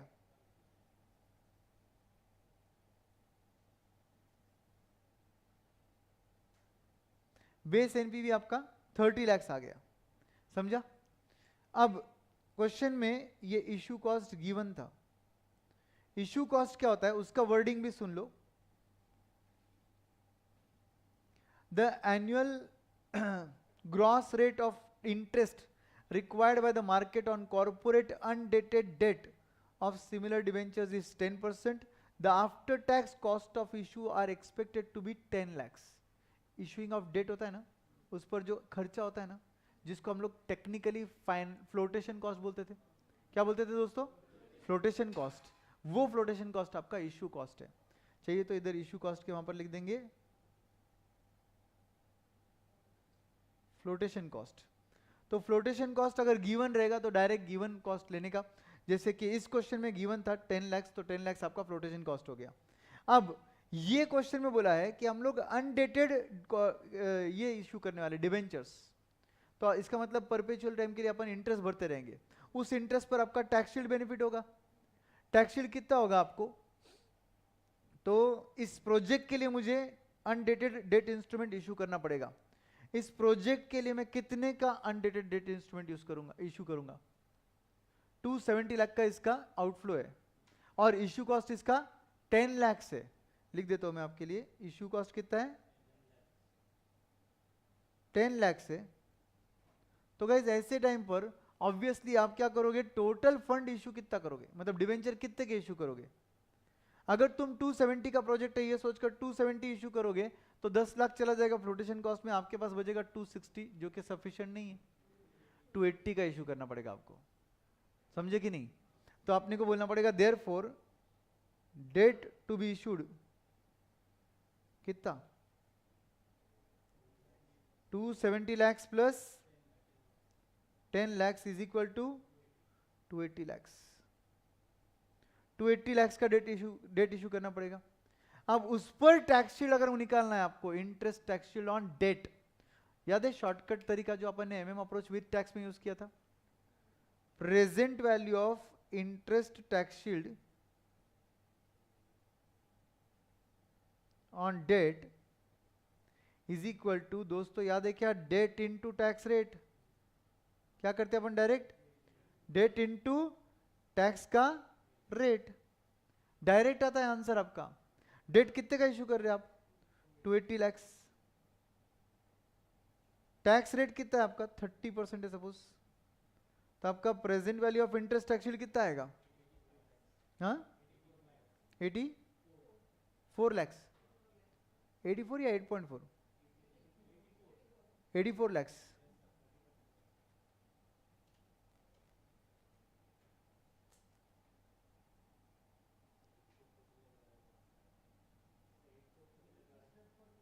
इंटरेस्ट रेट पर टैक्स शील्ड नहीं मिलेगा आपको, आपको डेट पर डायरेक्ट टैक्स शील्ड मिलता है क्योंकि लॉजिक क्या याद नहीं आया क्या इस फॉर्मूले का आपको?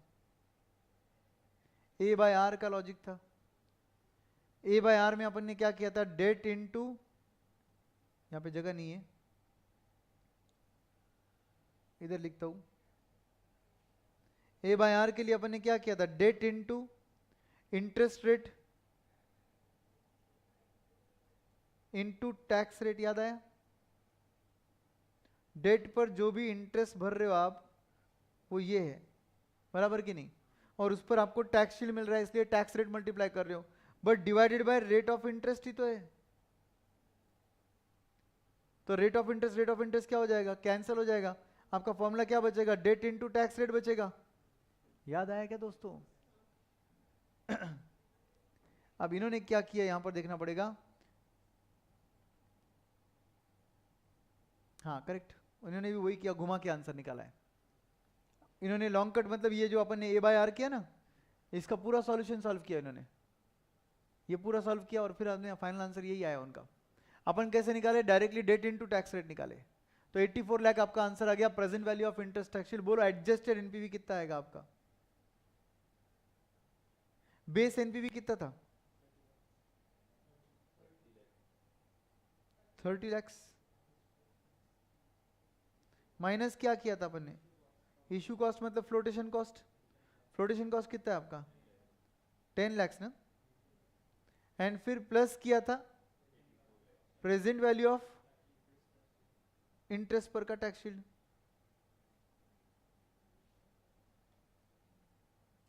कितना आया वो? 84 लाख। फाइनल आंसर कितना आया? 104 लाख। Adjusted NPV. ये है आपका question number 13 of questioner book. Question number 13 of questioner book. जानबूझ के नंबर्स भी वही लिए, आप जब भी पढ़ोगे आपको इजी जाएगा सॉल्व करने में, समझने में। ये आपका एडजस्टेड एनपीवी हुआ दोस्तों। लास्ट कंसेप्ट आपका बचता है रिप्लेसमेंट। कौन सा? रिप्लेसमेंट। तो दोस्तों रिप्लेसमेंट की हद तक दो बातें। जब जब आप रिप्लेसमेंट पर एक नॉर्मल क्वेश्चन सॉल्व करते हो,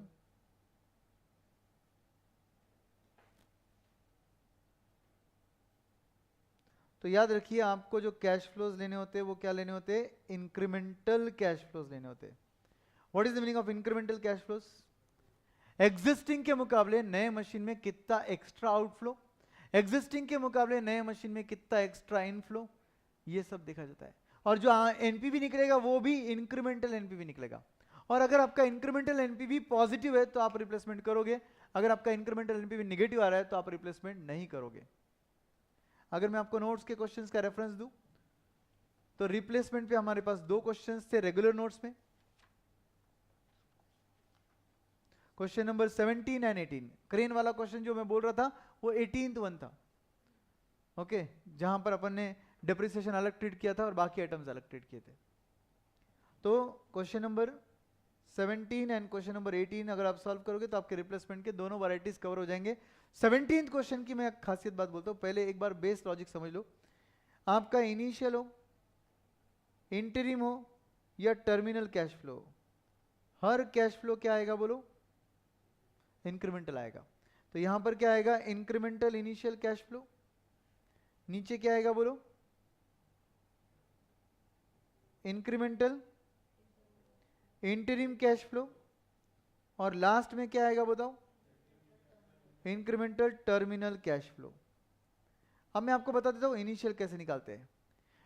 ओल्ड मशीन को बेचेंगे, नए मशीन को खरीदेंगे, नया मशीन का आउटफ्लो ज्यादा रहेगा, ओल्ड मशीन का इनफ्लो कम रहेगा। आपकी जेब से आज 0 ईयर में कितना एक्स्ट्रा लग रहा है, that is called initial incremental initial cash flow. मतलब इन शॉर्ट इसको निकालने के लिए हम क्या कर रहे हैं? Purchase of new minus cell of old कर रहे हैं। कौन से ईयर में?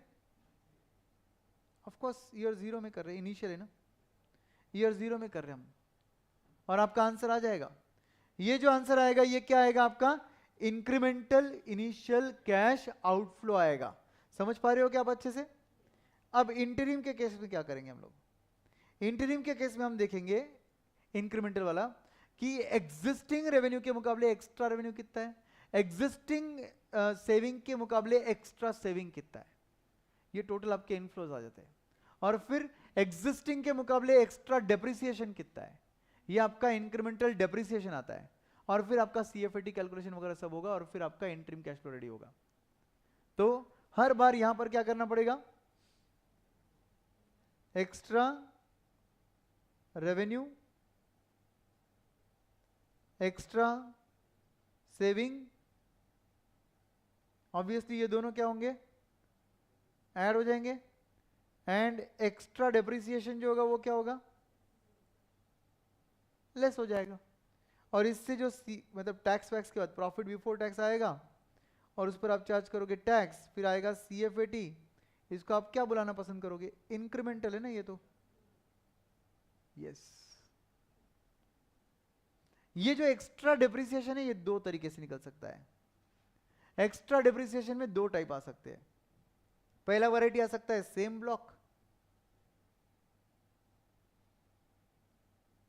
सेम ब्लॉक ऑफ एसेट समझता क्या, टैक्स में टैक्स आता क्या आपको, डब्ल्यूडीवी मेथड आता है क्या, section 32, yes. Different block of asset हो सकता है, सेम ब्लॉक हो सकता है। बेस्ट पार्ट क्या है, अपने नोट्स में मैंने दोनों वैरायटी कवर किया है।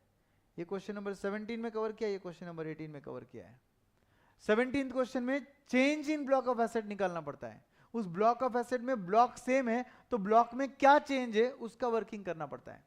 और डिफरेंट ब्लॉक ऑफ एसेट रहता है तो अपन क्या करते, year new machine WDV and opening WDV depreciation, old machine opening WDV depreciation. तो न्यू डेप्रिसिएशन, न्यू मशीन का डेप्रिसिएशन माइनस ओल्ड मशीन का depreciation will give you extra depreciation, समझा। तो ये कहां होता है, डिफरेंट ब्लॉक ऑफ एसेट में। तो डिफरेंट ब्लॉक के लिए मैं आपको वर्किंग बताता हूं, सेम के लिए भी वर्किंग बताता हूं। सेम ब्लॉक ऑफ एसेट का वर्किंग कैसे होगा,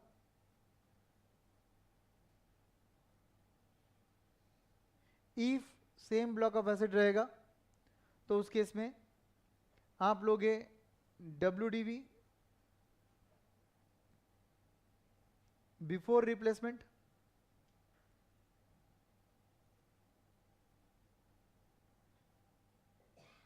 ऐड एडिशन, मतलब एसेट कितने का ऐड किया अपन ने, नया मशीन। एडिशन किसको बोलते मालूम है ना, न्यू मशीन परचेस्ड। फिर लेस करेंगे डिलीशन, मतलब क्या, ओल्ड वाला जो मशीन है वो सोल्ड किया ना अपन ने, सोल्ड नहीं किया, इनफैक्ट अभी तक सेल करना बाकी है, बट फिर भी ओल्ड सेल करने वाला जो कॉस्ट है वो सेल वाला कॉस्ट आता है, उसका WDV नहीं आता, याद रखो। जितने में सेल किया उतना पूरा आता है। देयरफॉर क्या मिलता है आपको, WDV आफ्टर रिप्लेसमेंट मिलता है। अब आप क्या करोगे, therefore change in block of asset,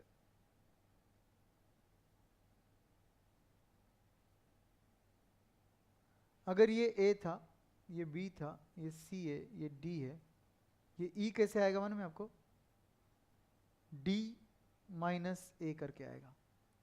WDV after replacement, WDV before replacement. तो एक्स्ट्रा WDV में क्या मतलब, आपके ब्लॉक में कितना चेंज हुआ उस पर आप डेप्रिसिएशन निकालते हो।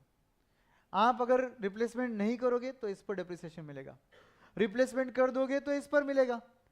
तो रिप्लेसमेंट की वजह से एक्स्ट्रा डेप्रिसिएशन, दोनों का डिफरेंस है ना, आप इस पर डेप्रिसिएशन निकालते हो। ये अमाउंट जो भी आएगा इस पर आप डेप्रिसिएशन निकालते हो, इसको आप बोलते हो इंक्रीमेंटल डेप्रिसिएशन। इस पर जो आने वाला डेप्रिसिएशन है ना उसको आप बोलोगे इंक्रीमेंटल डेप्रिसिएशन। तो इस चीज को अपन क्या बोलेंगे, change in block of asset. ये अपन ने कहां यूज किया, क्वेश्चन नंबर 17 में। और क्वेश्चन नंबर 18 में अपन ने क्या किया, डिफरेंट ब्लॉक ऑफ एसेट वाला कंसेप्ट यूज किया। डिफरेंट ब्लॉक ऑफ एसेट जब रहता है,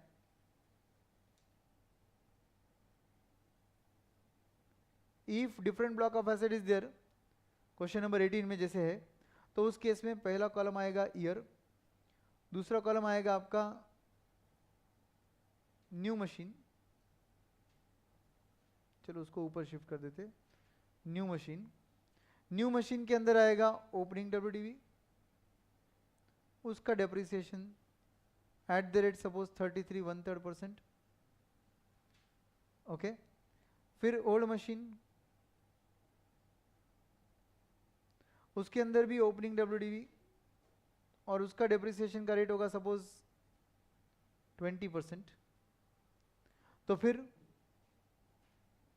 ये कॉलम ए है, ये बी, ये सी, ये डी और ये ई, ऐसे कॉलम बन रहे, समझ रहा है क्या?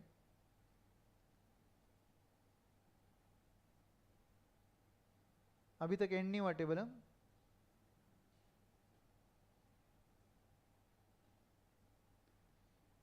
इस तरीके से कॉलम बने आपके, और उसके बाद ये आएगा आपका इंक्रीमेंटल डेप्रिसिएशन. और वो कैसे आएगा? New is C and old is E. समझ रहा है क्या? ये न्यू का डेप्रिसिएशन, ये ओल्ड का डेप्रिसिएशन. इन दोनों का डिफरेंस आएगा आपका इंक्रीमेंटल डेप्रिसिएशन.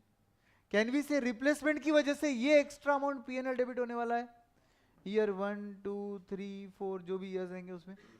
तो आप डायरेक्टली एक काम करो ना, मेथड 3 यूज करो CFAT का, और इस पर निकालो यहीं के यहीं पर tax shield. Tax shield on incremental depreciation. तो ऑब्वियसली अगर मैं इसको F बुलाऊं तो ये G हो जाएगा. तो G is equal to F into 30%. Example, F आपका एक्स्ट्रा डेप्रिसिएशन जो पीएनएल डेबिट होने वाला है उस पर डायरेक्टली टैक्स रेट लगा दो, आपका टैक्स शील्ड अमाउंट मिल जाएगा. और आपके लिए लास्ट कॉलम ही कैश इनफ्लो है, बाकी कुछ नहीं है, बाकी पूरा वर्किंग है. और आपका लास्ट कॉलम आपका कैश इनफ्लो रहेगा. यहां पर लिख दो कैश इनफ्लो, जो आपके एनपीवी स्टेटमेंट में जाएगा. Are you very clear? इस तरीके से हम लोग क्या निकालते हैं? अपना रिप्लेसमेंट. तो ये था दोस्तों आपके सामने कैपिटल बजटिंग. जो मैंने कल प्रॉमिस किया था सब कुछ कवर किया अपन लोगों ने. And we are so proud कि we are on track. And tomorrow we are going to start with our what, dividend decision ले लेते. यस, कल डिविडेंड डिसीजन लेंगे. कल एक दिन में डिविडेंड डिसीजन खत्म करना है. वापस से 1 आवर से 1 आवर 15 मिनट्स का टाइम लग सकता है. और उसके बाद आप 2 दिन रिजर्व रखेंगे वर्किंग कैपिटल के लिए. ठीक है, thank you very much guys. कल का टाइमिंग जो है वो थोड़ा सा अपडेट कर लेना, यूट्यूब पर देख लेना एक बार. टाइमिंग शायद चेंज हो सकता है. आप लोग सब लोग यूट्यूब और आप दोनों फ्री हो क्या? 1-2 बजे के आसपास? कितने? MTP? अच्छा, ICI का. ठीक है ना, तुम बाद में देख लो, कोई बात नहीं. हम लोग कल का सेशन एक्चुअली सोच रहा हूं मैं कि 12:30 से 2 o'clock लूँ. 12:30 से 2 o'clock कल का सेशन ले लेते. चलेगा? सबको चलेगा? यूट्यूब वालों भी, ऑनलाइन वालों भी, सब लोग ध्यान दो. कल का सेशन जो रहेगा वो 12:30 से 2 o'clock रहेगा. यूट्यूब फ्री रहता है क्या बाय द वे 20 मिनट का? कोई प्रॉब्लम तो नहीं है ना? ठीक है, मैं शफल कर दूंगा. अगर यूट्यूब पर कुछ प्रॉब्लम आया तो मेरे टेलीग्राम चैनल पर मैं डाल दूंगा. अगर कुछ चेंज रहेगा तो बस टेलीग्राम देख लेना अच्छे से एक बार. अगर कोई चेंज नहीं रहेगा तो टेलीग्राम पर कुछ भी नहीं डालूंगा. डायरेक्टली हम मिलेंगे 12:30 को. 12:30 से 1:30 1:45 के बीच में हम फ्री हो जाएंगे.